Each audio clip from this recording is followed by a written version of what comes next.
हिंसा की जांच के लिए जो न्यायिक आयोग की टीम है वो आज संभल दौरे पर पहुंची है, जहां पर कई इलाकों का दौरा किया जा रहा है। जो आसपास के लोग हैं उनसे जानकारी जुटाने का प्रयास किया जा रहा है। डीएमएसपी मौके पर मौजूद हैं और जिस तरीके से हिंसा हुई, उस हिंसा के तार जिस तरीके से जुड़ रही है अलग अलग लोगों पे, कहीं ना कहीं ये निकल के सामने आ रहा है कि कुछ लोगों ने हिंसा को भड़काने का प्रयास किया। कई नकाबपोश चेहरे थे जो संभल के अंदर रह रहे थे, कुछ बाहर के भी लोग थे। कई तमंचे कारतूस बरामद किए गए थे, अवैध असलहे बरामद किए गए थे। तो तमाम जो जानकारियां हैं वो यह जुटाने का प्रयास किया जा रहा है। 3 तस्वीर आपकी टीवी स्क्रीन पर आ गई। देखिए, संभल में पहुंची जांच आयोग की टीम, जामा मस्जिद में जांच की जा रही है और हिंसा को लेकर जो सबूत है यहां जुटाने का प्रयास किया जा रहा है टीम की ओर से।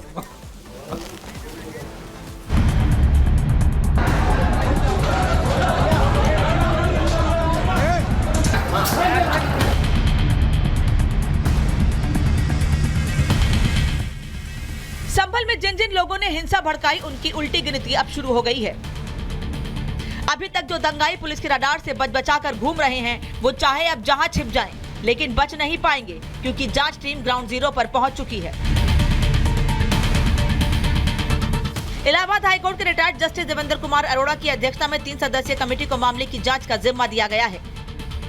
सेवानिवृत्त आईएएस अधिकारी अमित मोहन प्रसाद और अरविंद कुमार जैन इस जांच टीम के 2 सदस्य और हैं। ये हिंसा वाली जगह आज पहुंचे, जामा मस्जिद के अंदर जाकर निरीक्षण किया। न्यायिक आयोग की टीम संभल हिंसा की 5 अहम बिंदुओं पर जांच कर रही है। पहला, क्या हिंसा किसी साजिश के तहत सुनियोजित थी? दूसरा, क्या पुलिस सुरक्षा के प्रबंध ठीक थे? तीसरा, किन कारणों से और किन हालात में हिंसा हुई? चौथा, आगे भविष्य में ऐसी घटना ना घटे इसके लिए क्या उपाय हो सकते हैं? और पांचवा, संभल प्रशासन ने 24 नवंबर को हुई हिंसा को लेकर अब तक क्या रिपोर्ट तैयार की है? संभल की घटना की न्यायिक जांच भी चल रही है।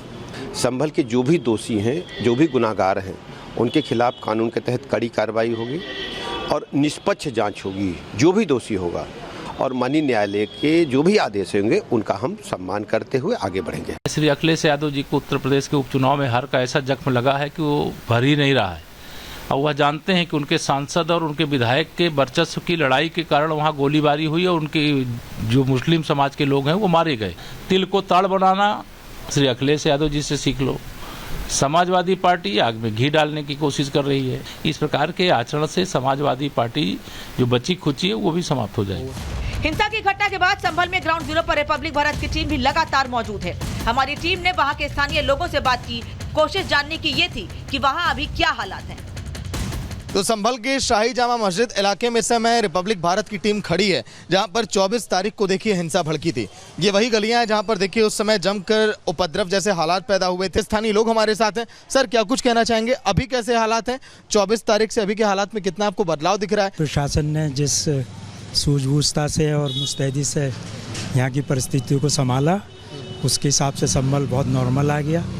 78 में प्रशासन ने सूझबूझ नहीं दिखाई तो 78 के बलबे में 20 लोग जिंदा जला दिए गए, हिंदू जिंदा जला दिए गए। 80 में भी 1-2 लोगों को पकड़ के खींच के मार दिया। मंदिर को तोड़ करके मस्जिद का निर्माण किया और ये बिल्कुल सत्य है कि बाबर ने हिंदुस्तान में आकर के बहुत सारी चीज़ें ऐसी की। जैसे कि कोर्ट ने आदेश करा था पहले दिन सर्वे का, तो मेरा तो मानना यही है कि जो कोर्ट का आदेश है उसका पालन करना चाहिए। बता दें कि उत्तर प्रदेश के संभल में बीते 24 नवंबर को शाही जामा मस्जिद में सर्वे के दौरान बवाल हो गया था। पत्थरबाजी और हिंसा की घटना से इलाके में हड़कंप मचा। अब शासन प्रशासन हिंसा के कारणों की छानबीन में जुटा है। योगी सरकार ने 28 नवंबर को न्यायिक आयोग का गठन कर दिया था, जिसे 2 महीने के भीतर अपनी जांच रिपोर्ट राज्यपाल को सौंपे जाने के निर्देश हैं। Bureau report, Republic Bharat.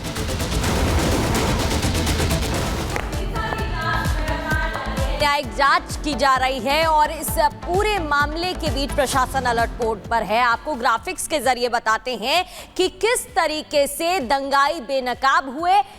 आपको ये भी बता दें कि न्यायिक आयोग ने हिंसा की जांच शुरू कर दी है। पूरे मामले की जांच की जा रही है। न्यायिक आयोग में 3 अधिकारी शामिल बताए जा रहे हैं। वो कौन है वो भी हम आपको बताएंगे। आयोग 4 बिंदुओं पर हिंसा की जांच करेगा। खास तौर पर 4 वो पॉइंट्स रहेंगे जिन पर जांच होगी। हिंसा की सुनियोजित साजिश बिंदु पर जांच होगी। क्या ये प्लानिंग प्लॉटिंग के साथ हुआ?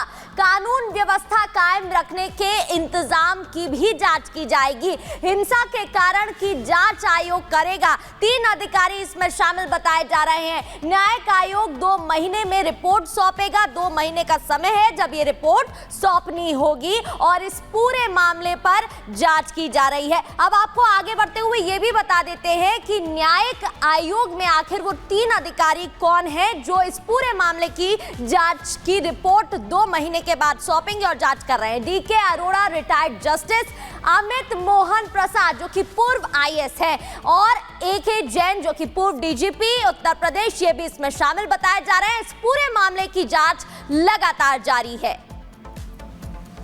तो यूपी के संभल में न्यायिक आयोग की टीम लगातार जांच पड़ताल कर रही है और आपको बता दें, लेकिन इस मामले पर राजनीति थमने का नाम नहीं ले रही है। सपा की ओर से लगातार बड़े आरोप लगाए जा रहे हैं। दूसरी ओर न्यायिक आयोग की जो टीम है वो हर पहलू पर जांच कर रही है कि दंगा किसने भड़काया, लोग कहां से इकट्ठा हुए। 2 महीने में ये रिपोर्ट भी साझा करनी है। देखिए इस रिपोर्ट में।